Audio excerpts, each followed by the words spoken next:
Tiene la palabra María del Carmen Martínez Perea, del Observatorio Internacional de Políticas Públicas y Familia. Buenas tardes, señoras y señores diputados. Mi exposición es a título personal. Mi grado soy pediatra, neuróloga infantil y bioeticista. Lamento que nos hayan referido a eso. Vamos a exponer especialmente sobre algunos temas. Hay algunos que han sido expuestos anteriormente, que es toda la parte referida a la parte legal. Después vamos a ver la parte médica, las consideraciones bioéticas y luego las conclusiones. Sabemos que dentro de los aspectos normativos tenemos los derechos humanos. Mi ponencia es ¿por qué los derechos humanos en el embrión? Los derechos humanos son el reconocimiento de la dignidad inalienable de los seres humanos. Hay tratados internacionales con jerarquía constitucional que no deben ser violados por los proyectos de ley, en especial a los que se refieren al derecho a la vida. Voy a mencionar algunos textos, toda la parte normativa la deben utilizar ustedes más fluidamente y los abogados la han expuesto. Sabemos que todos los seres humanos nacen libres e iguales en dignidad y derechos y los Estados miembros se adhieren a estas declaraciones, especialmente la declaración de la Comisión Interamericana de Derechos Humanos, la Convención, la Convención de los Derechos Humanos, la del Niño en Naciones Unidas, el Pacto de San José de Costa Rica, el Código Civil de nuestra nación, el Código Penal, la Constitución. Dentro de las garantías y dentro de las aclaraciones de los niños, niñas y adolescentes, es importante esta aclaración. No son considerados ni menores ni incapaces, ni carentes. Esas son cualidades. Son considerados como personas en su totalidad. Son seres humanos completos y con dignidad, poseedores de facultades y potencialidades a desarrollar y titulares de derechos civiles, que les deben ser reconocidos por el solo hecho de existir. Entonces, en el aborto no punible, ¿a quién le quitamos esas garantías? Si la ley los protege.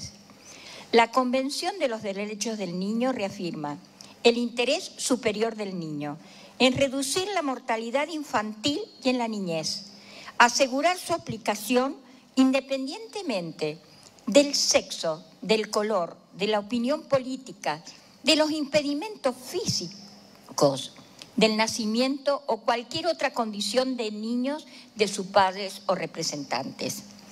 Señores, es que el impedimento físico, el color, el sexo u otro tipo de condición va a ser vulnerada y va a ser abolida por un capricho o por un interés. Los derechos humanos también están en nuestra Constitución. Tenemos que el derecho a la vida existe desde el comienzo de la concepción y la máxima autoridad en nuestro país de las ciencias biológicas dice: la existencia y la persona humana comienza desde la concepción, anteriormente declarada, ratificada en el 2010 y no ha sido rectificada. Tenemos convenciones y, por ejemplo, el Congreso Internacional de Aborto que se hizo en Washington, en donde después de una deliberación de varios días llegaron a la conclusión los especialistas de las diferentes áreas a declarar que no encontraban ningún elemento objetivo para decir que no había vida desde el momento de la concepción. Eso es categórico. Los aspectos médicos. La medicina es sinónimo de medicamento, es decir, que es la sustancia que permite prevenir, aliviar o curar las enfermedades. Los médicos somos los que ponemos en práctica, en acto, esa administración.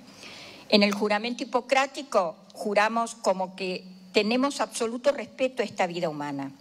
El embrión, el objeto de esta charla, El embrión en la especie humana, en la Real Academia Española, en el diccionario, dice que es un ser vivo en las primeras etapas de su desarrollo, desde la fecundación hasta que adquiera las características morfológicas, estructuras principales de la especie, para pasar a feto y luego hacer el nacimiento. Es por ello que estos seres humanos tan vulnerables necesitan ser defendidos. No pueden ser solo abastecerse ni luchar a quienes los agreden. Pregunto, si actualmente se ha abolido la pena de muerte y por ley ningún país la puede volver a restituir, ¿qué es lo que hacemos cuando usamos un aborto? Es una persona viva desde el momento de la concepción. Si no tuviera vida ese óvulo fecundado, no podría anidarse, no podría seguir el programa genético que tiene. Es de una individualidad única, es una persona humana irrepetible. El inicio de la vida es irrefutable, es desde la concepción, como lo ha sido y se ha demostrado a diario en todos nosotros, con dignidad humana, que es el valor interno e insustituible, que le corresponde al hombre en razón de su ser, no por ciertos rendimientos que prestan ni por otros fines distintos al mismo. Es decir, una persona no es persona porque necesite hablar, consentir, tener conciencia, como dice el utilitarista Peter Singer. Entonces nosotros, cuando dormimos, no nos movemos, no pensamos, no razonamos y seguimos siendo personas. O cualquiera de nosotros, cuando tuviéramos un traumatismo, una fractura, un accidente cerebrovascular, o cuando tuviéramos un padre que ha perdido la razón, dijéramos que no es persona.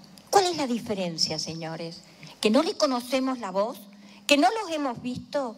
¿Que no hemos hecho ni entablado lazos de amistad o emocionales? ¿Quiénes de ustedes no tienen esos afectos? Saben lo que es.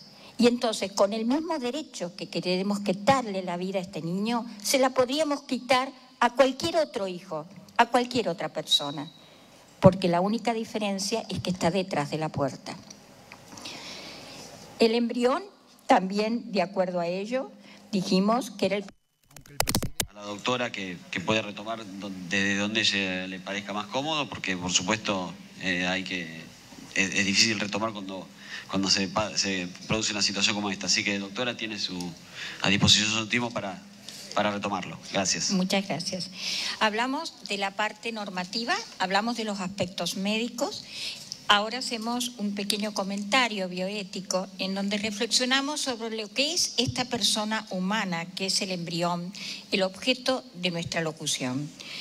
Partimos del concepto de que la persona, el ser humano, no tiene un valor monetario, productivo, sino que tiene un valor supremo independientemente de sus actos o producción útil. Habíamos dado el ejemplo de que cualquiera de nosotros que no tiene la movilidad de un brazo, de una pierna, por enfermedad, por X motivo, o un accidente cerebrovascular, no por eso que no tenga utilidad va a ser descartado. Sabemos en la historia de la humanidad muchos ataques contra los débiles mentales, los que tienen discapacidad motora. Y había una persona que hizo una comparación muy buena. Las personas no son como los animales, que cuando están cojos o ya no sirven, o no pueden dar leche, o no pueden producir algo, son matados. Las personas tienen dignidad y no porque no podamos realizar actos, carecemos de esa dignidad o ese derecho. Una persona existe aun cuando no pueda realizar actos, habíamos dicho, movimientos que no traduzcan todas sus expresiones, tanto sus capacidades físicas o intelectuales. En la actualidad, frente a grandes avances técnicos científicos, surgen diferentes preguntas: utilidad, costo, manipulación, en donde está inmersa la familia, el Estado, y aún más se pone dudas sobre el derecho a la vida de la persona por nacer. Recalco primero, es persona, es un ser vivo, y el complemento temporal es el momento por nacer. Observamos que estas preguntas se relacionan con el objeto, cosa, y no como una persona humana. Si el embrión es invisible, entre comillas, para algunas personas, ¿desde cuándo y hasta cuándo tiene derechos humanos? Ahí, en la proyección, observamos, disculpen, soy neuróloga infantil, el desarrollo del cerebro. El desarrollo del cerebro no aparece al tercer mes, al cuarto mes, a los 14 días. Aparece desde el momento de la concepción. Y es tan así que a partir de los 20 días, 21 días, se cierra un polo anterior y un polo posterior. Si el polo anterior no se cierra, vas a producir la hidranencefalia. El posterior, el mielomeningocele. Quiere decir que no es que apareció el cerebro en un momento de la vida como cae una hoja de un árbol en otoño, sino está desde el nacimiento, y así con cada uno de los órganos de nuestro cuerpo. Esa es la morfogénesis, que es una de las etapas de la etapa embrionaria. Nuestro acto médico es el que realizamos en el desempeño de nuestra profesión frente al paciente, por lo cual es necesario respetar los principios éticos de no maleficencia, de beneficencia, de libertad con responsabilidad, justicia y ante todo la defensa de la vida humana. Conclusiones. Expusimos las normas y todas nos apoyan el derecho a la vida. Demostramos desde el punto médico la correlación entre el respeto a dichas normas con el accionar de la medicina en concordancia con el juramento hipocrático. Se deduce un accionar que pretende no respetar normas mundialmente reconocidas y ratificadas por nuestro país, es que con todo esto del aborto y la eliminación, porque no es la interrupción de un acto. Interrupción es como la luz, que uno la apaga y se enciende. Esto es eliminación del producto. Es la eliminación no de un producto, de una cosa, sino de una persona. ¿Qué queremos? ¿Cambiar las leyes naturales? ¿Cambiar las ciencias biológicas? ¿Cambiar la medicina? ¿En pos de qué? ¿Para justificar una ley? Cada uno toma sus conclusiones. Se debe deducir que pretende no respetar normas mundialmente reconocidas y ratificadas. Se propicia anular una vida en el momento de su mayor vulnerabilidad. Si hasta el procesado se le ofrece el derecho a la duda, está sujeto a protección y demás, la que sigue, por favor. ¿Cómo? El ser más indefenso, no le ponemos una tutela, la que sigue. No le ponemos una persona que pueda defender por ella, la que sigue. Se propicia anular una vida. Esas imágenes son las correlacionables cuando se hace un aborto y se pierden las pequeñas partes del cuerpo de una persona, con más desarrollo, menos desarrollo, pero es persona humana. Es decir, la naturaleza del hombre es lo humano, como una mesa, como este atril, es de madera. En el hombre es la naturaleza humana. Aunque pintemos este objeto con algo que parezca símil bronce, símil metálico, que hay tan buenas características y ofertas de mercado, sigue siendo madera. Aunque la persona tenga el nombre de embrión, de feto, con defectos físicos y demás, sigue siendo persona humana. Y decimos que este anteproyecto de ley pretende anular la naturaleza humana del embrión y quitarle la vida sin respetar lo amparado por la Constitución Nacional, en contraposición a una de las mayores conquistas de la civilización, que es abolir la pena de muerte. Los pueblos del mundo, señores, eligen a sus representantes. Un minuto. Con la expectativa de ser representados y que respeten las leyes. Pero todo no es ético negar la vida a un ser humano por nacer a través de un aborto no punible. El embrión es persona humana y tiene derechos humanos. Muchas gracias.